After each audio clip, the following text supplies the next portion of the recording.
Good morning. Today I'm continuing with school dental health program. So towards the end of 19th century, actually William Fisher, dentist of England, was so concerned by the high caries experience of lack of treatment in the child population that he devoted much time campaigning for exemplary inspection and treatment of children in schools in 1885. And also he published a paper that was named Compulsory Attention of the Teeth of School Children. Now following this, British Dental Association appointed a committee to investigate child dental health. Now what happened on July 23rd, 1898?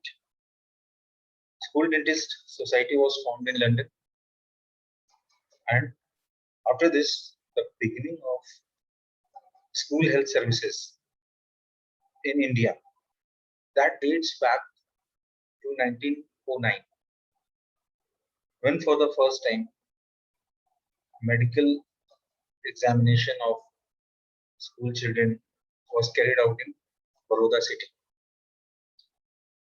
The board committee in 1946 reported that the school services were practically non-existent in India, and where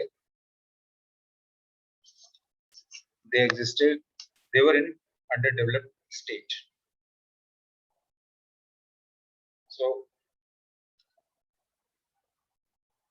in 1960, the government of India constituted a school health committee and submitted its report in 1961.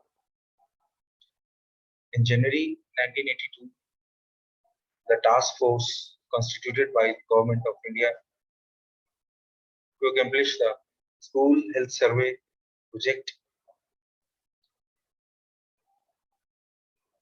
it submitted its report, and only 14 states had done some progress with their own health department budget. But what are the various aspects of school health services? And what is the need of the school health services? Today, if we compare from 10, 12, 15, or at least 20 years back, the school education system, there was seldom any school health service program. But now, as you can see, government has made a mandate in many of the schools, states, to have the school health services in a school. Now, the aspects of school health services. Number one, to appraise the health status of students of the school and the school personnel, means school staff. To counsel pupils, again means the students, their parents, and others concerning appraisal findings. To encourage the correction of remediable defects, to assist in the identification of education of handicapped children, to help and control various dental diseases or various general health diseases, to provide emergency services. So These are the 6 various aspects of school health services. So, about among these 6 points, we first start with point health appraisal. So, what does health appraisal means? What is the need? What is health appraisal? Now, health appraisal is defined as the process of determining the total health status of the child through such means of health histories, teacher and nurse observations, various screening tests, and medical, dental, and psychological examinations. Teachers have far more contact with the school children than do the physicians and dentists because they are several hours with them, working, teaching, working with them along, teaching, and involved in various activities. Now, remedial measures and health counseling. The counseling is defined as the procedure by which nurse, teachers, physicians, and guidance personnel and others they interpret to students and parents the nature and significance of the health problem and aid them in formulating a plan of action which will lead to solution of the problem.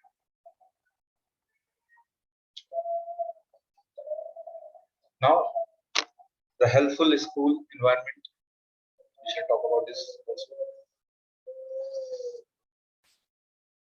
What is a healthful school environment?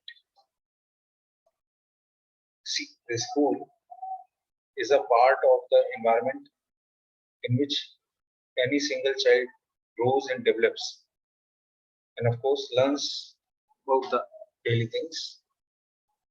And hence, a healthful school environment is necessary for the best emotional, social, and personal development of an individual child.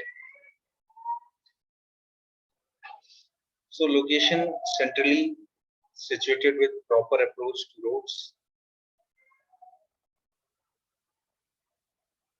properly fenced means any school it should be properly fenced.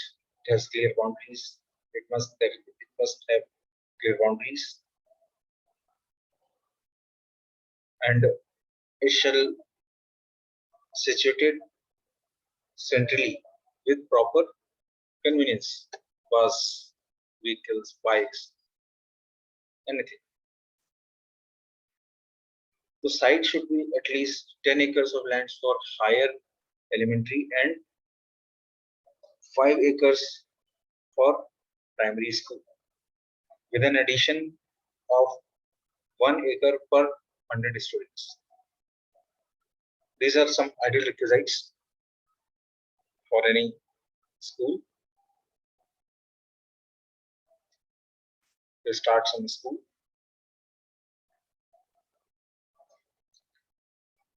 Now there is something called a structure of a school. Preferably, it should be single-story classrooms. There should not more than 40 students per class per classroom. Furniture, single desk and chairs, posts, doors and windows should be there. Cross ventilation is preferred for healthy mind. Colors, classroom color should be white for better concentration. Lighting, adequate natural light, preferably from left side, water supply, continuous independent source of potable water distributed from taps. Potable water is here indicated to referred to as drinking water or wholesome water. Eating facilities should be there. Separate room provided for midday meals apart from classrooms.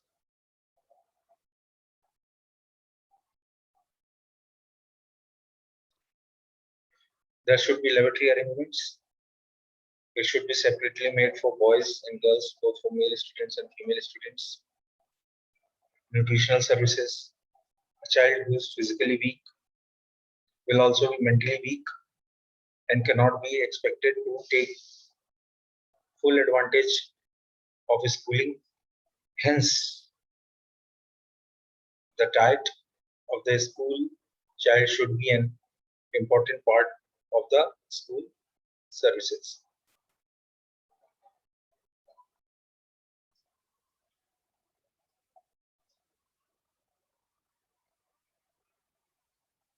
Now, coming on to the part that is midday meal. It is nice initiative taken by our government for the students come attending the schools regular basis. The school should provide at least one nourishing meal on no profit, no loss basis. That to be free of cost.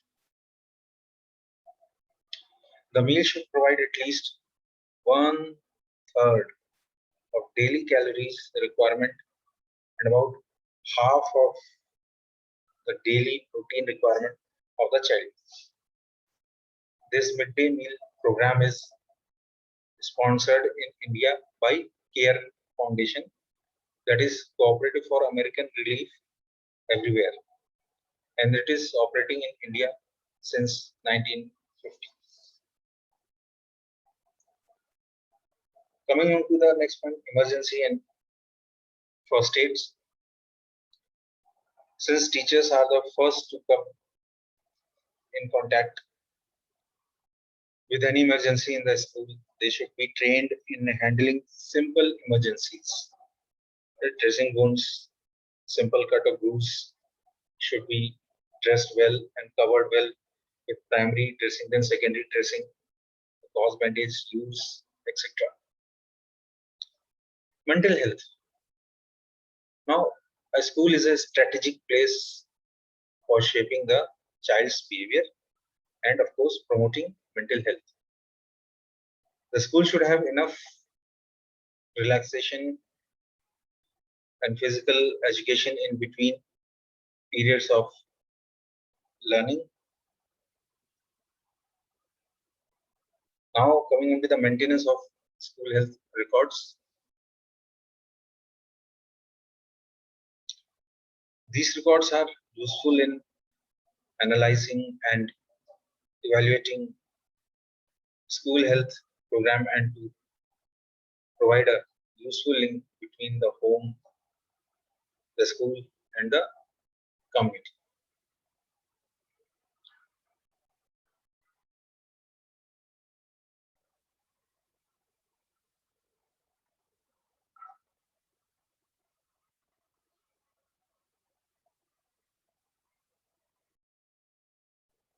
Now, school health education, we should cover the aspects of personal hygiene, environmental health, and family life. Why school health education should cover these three aspects: personal hygiene, environmental health, and family life? Because if a student is maintaining personal hygiene, he would be, she would be able to get himself or herself away from various diseases. A good example is of COVID-19 cases. that started 2 years back in 2020. And we were advised, each or every person was advised to wash hands with soap minimum for 30 seconds, then to 60 seconds. Now, objectives of school dental services. Now, coming on to the school dental services. From let's talk about first about the aspects of objectives of school dental services by American Dental Association. ADA tells about the objectives that are to help every child appreciate the importance of healthy mouth,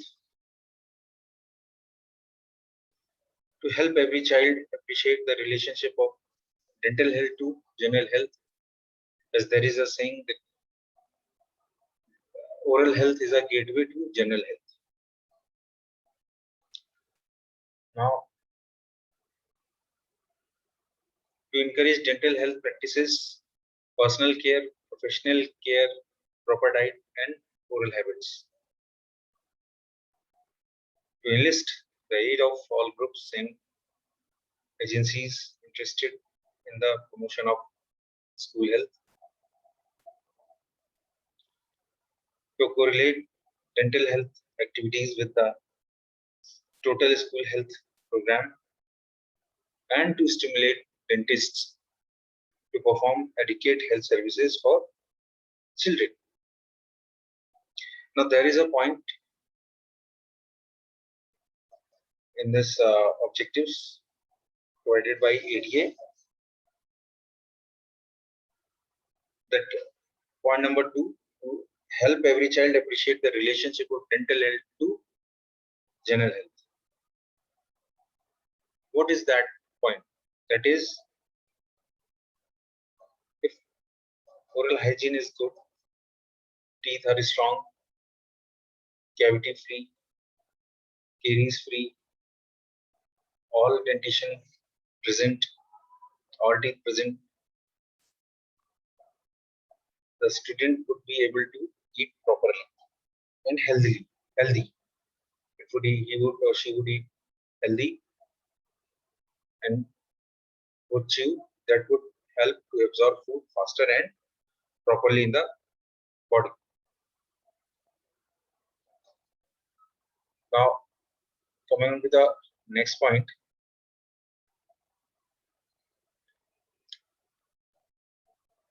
we will discuss about various school dental health policies. School dental health policies. The school system should have dentist appointed as a consultant, and most schools have health policies, but only few spell out specific dental health policies. A program of personal examination should be established. A dental health status report should be kept with a cumulative health record of each child patient. Periodic means on an interval, given time of period. Periodic examination should be encouraged by the school through a program of education for the parents and the child. The dental and the school administration both together should work out policies dealing with dental emergencies. A representation of the local dental society should be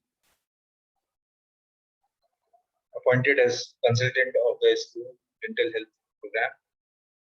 It could be any dentist, private practitioner, or government practitioner. Consideration should be given to children to keep up their dental appointments in working hours. Schools should be strongly encouraged to eliminate sales of candy and sweetened beverages in school. Chocolates, toffees, candies, other soft drinks, sweetened, aerated beverages, any kind of thumbs up, Pepsi, etc. They should be not encouraged to sell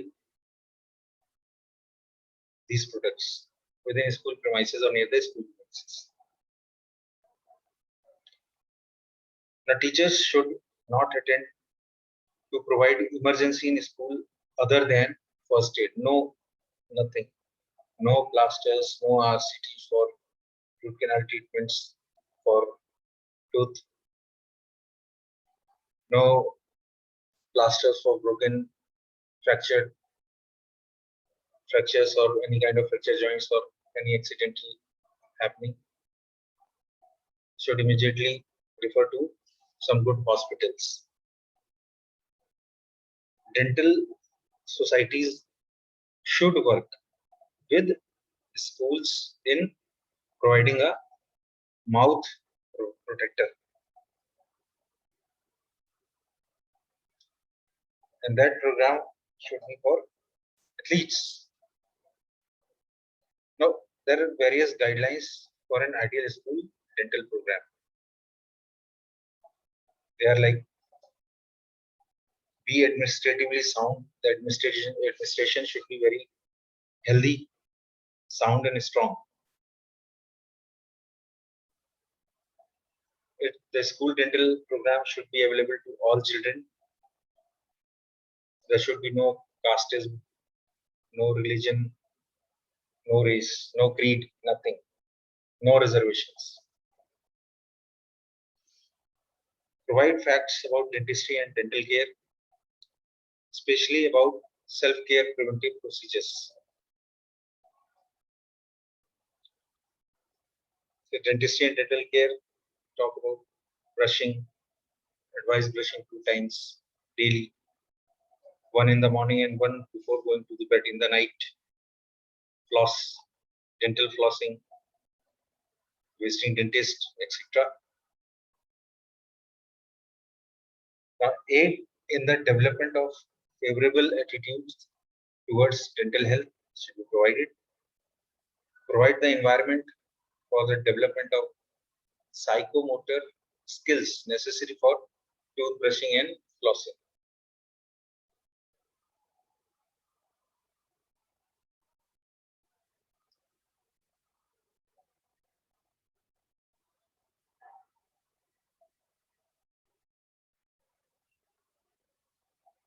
Then include primary preventive programs, prophylaxis, fluoride application programs, and use of patent fissure sealants.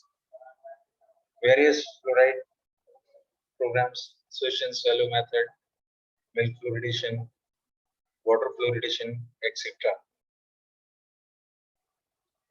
Prophylaxis,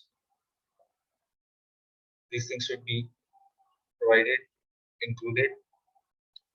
They provide provision of screening methods for the early identification and referral of pathology. Now, what are the important elements of any school dental health program?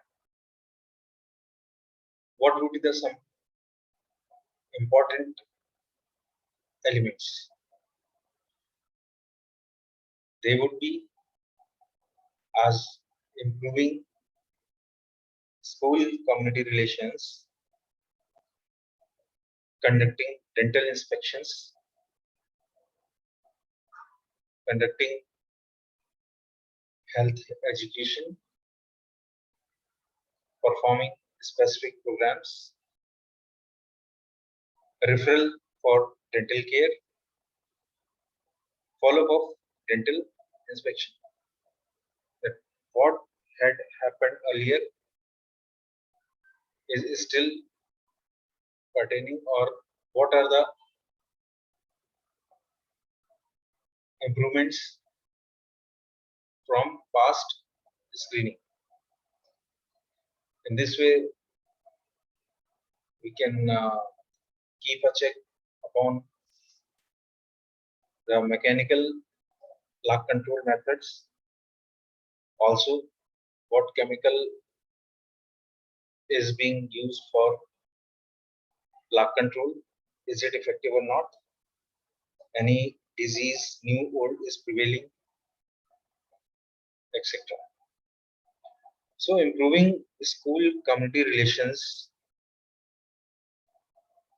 First step would be like organizing the school dental health program. There's the formation of community dental health council or advisory committee.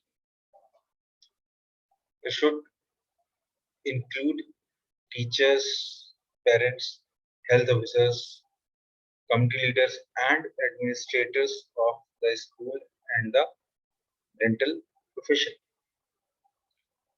These committees play an important role in improving school community relations and make people realize the importance of dental health. Conducting dental inspections, every child, unless proved otherwise, is considered to be free from dental disease. The positive findings on such children will provide greater motivation towards dental health. Dental inspection is an opportunity for individual health education. It's a fact finding experience for the child as well as school personnel, school staff. A system of dental inspection provides baseline information or baseline data upon which treatment programs can be built. It helps in increased understanding of disease process. It also let us know about the population of high end of risk and the lower end of risk. Now, advantages would be build positive attitude in the child towards dentist and dental care. The child is motivated to seek professional care.